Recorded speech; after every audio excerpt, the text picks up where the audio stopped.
At Dark Black One, I wanted to speak about this Will Cain situation where he was defending this woman named Kate Smith. Allegedly, she has a statue somewhere, and they had to remove the statue, either the Flyers or the New York Yankees. You could go to Donkey of the Day to kind of get the backstory of what Will Cain said. Will Cain is one of these broadcasters or sportscasters that are on ESPN. He's kind of become more popular post Trump. You know, like right when Trump became president, you started seeing more of Will Cain, I guess, to cater to that audience. Well, what he said in so many words was that we shouldn't judge people of the past because of what they've done in their era or their generation. How can we judge people based on the era that they came up in? So that means we should just kind of take all statues down. I mean, what's going on? We're judging them by today's standards.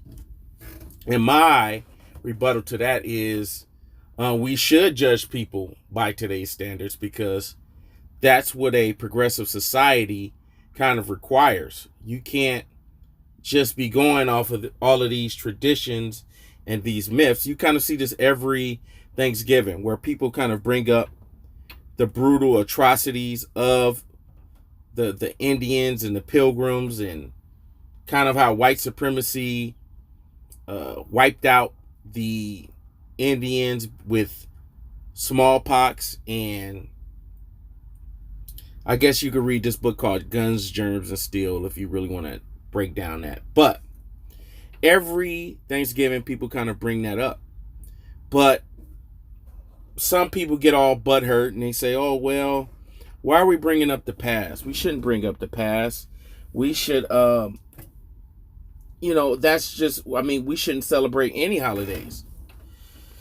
So, my rebuttal, my take to that is like, look, white people, they do this shit all the time where they're like gaslighting you.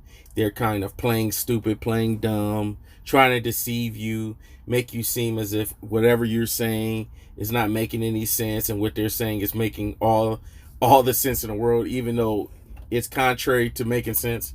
So when I saw this Will Cain thing, it's not that I really got upset at him because I don't really trip off of statues because you can remove the statue, but white supremacy will always be here. You can remove a statue. It doesn't matter.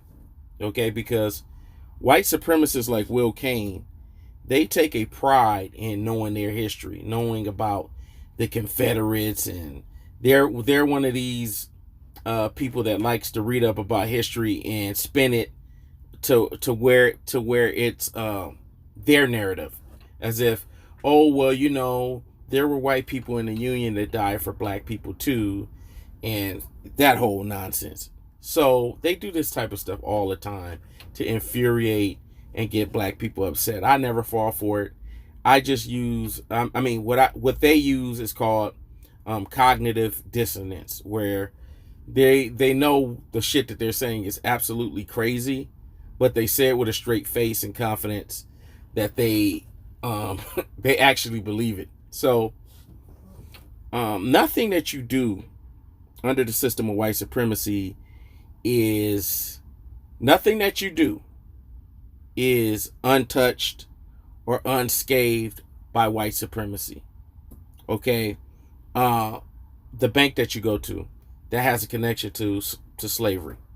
All right, some of these same banks were connected to slavery.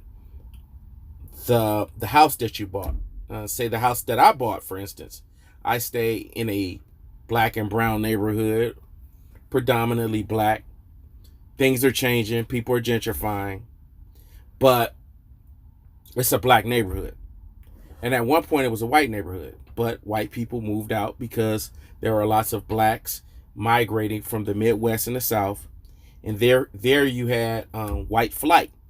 When white flight came, this is when you start having white gangs. And that's the reason why we have black gangs, because there used to be this group called the Spook Hunters that would attack random black people. So black people joined gangs and formulated gangs as a response to kind of go against these white gangs. So then you had the white flight. A lot of white people moved out of the city. So there you have it. You have insurance companies that you pay. These insurance companies are connected to slavery, right? Where they were involved in the process of redlining, keeping black people out of certain neighborhoods for quote unquote racial harmony. So you had a lot of insurance companies that kept black people out. Like, I'm not providing you any insurance. I'm sorry. You're going to have to go to a black neighborhood or a black area, no matter how much money you had. The formation of HOA has racist origins. I believe it started in Tuxedo Park, New York, where there was a black guy who had a lot of money, and he moved to this area in Tuxedo Park, New York. And what the neighborhood did was formed a HOA group to kind of keep this black person out. You know, cut off his water, cut off his electricity, just do things that kind of make his life a living hell. So I'm saying that a lot of things that we think are normal, like money, okay, that's, you have racist men plastered all over your money, the money that you spend. You know, you probably work for a boss or owner that has a lot of shares in the company that you work for, and they support a super PAC or some kind of bill that discriminates against black or non-white people. So it's, this whole entire system is permeated by racism. Don't ever get confused about that. There's nothing that you do, there's nothing that you touch that's not affected by racism. The car that you drive, as I don't know if I already said it, but Henry Ford, he was a racist, right? Disney, the channel that you watch, Walt Disney, ESPN, the guy we're talking about, he's on a network that's owned by Disney. Walt Disney was a racist. And not only that, there's a rumor going on right now that Magic, Ice Cube, and a few other black celebrities are trying to purchase a black, I mean, not a black, they're trying to purchase 21 TV stations. And Disney is among one of these media corporations that's trying to block it, allegedly. So they want you to talk about this Will Cain stuff, but they don't want to talk about that stuff that's going on right now behind the scenes. And if you think I'm lying, you could go to Tone Talks channel on YouTube.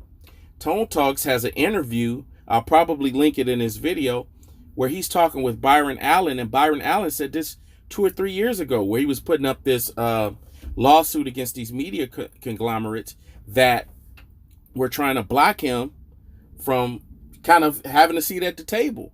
So Byron Allen speaks about that. This is something that's been talked about years ago. So what I'm trying to say is, you shouldn't really get caught up on statues or what Will Cain says and what a lot of these racists do. What you should be mindful of is that they play this game where it's musical chairs. They'll tell you, well, we shouldn't be worried about statues and stuff like that, right? And in the same breath, they'll bring up some old shit from Bill Cosby's case, right? And I don't know if he did or he didn't, but they'll bring up that Bill Cosby case stuff from the 70s. Okay, they'll bring that into 2019. They'll bring what's his name? Michael Jackson. All of these accusations about Michael Jackson, right? And it's a case that Michael Jackson beat, right? The FBI put out some paperwork saying, hey, we couldn't find anything. I don't know if Michael Jackson did or he didn't, but they have no problem bringing this stuff up and saying, hey, we shouldn't celebrate Michael Jackson like this because he could be a pedophile. He's a possible pedophile. So they have no problem bringing it up when it comes to black people or other people. But when it comes to them, it's like, hey, we shouldn't judge people by their time. I mean, by what they did while they were living. It's a con game. It's a con game. Always remember that they're going to always switch it to what they consider, they have to be the center of the conversation. They have to be the one that's the center of talking. This is almost with any white person you talk to. When they take on something, they want to feel like they're at the center of it. And that's pretty much all I had to say. And I'm out.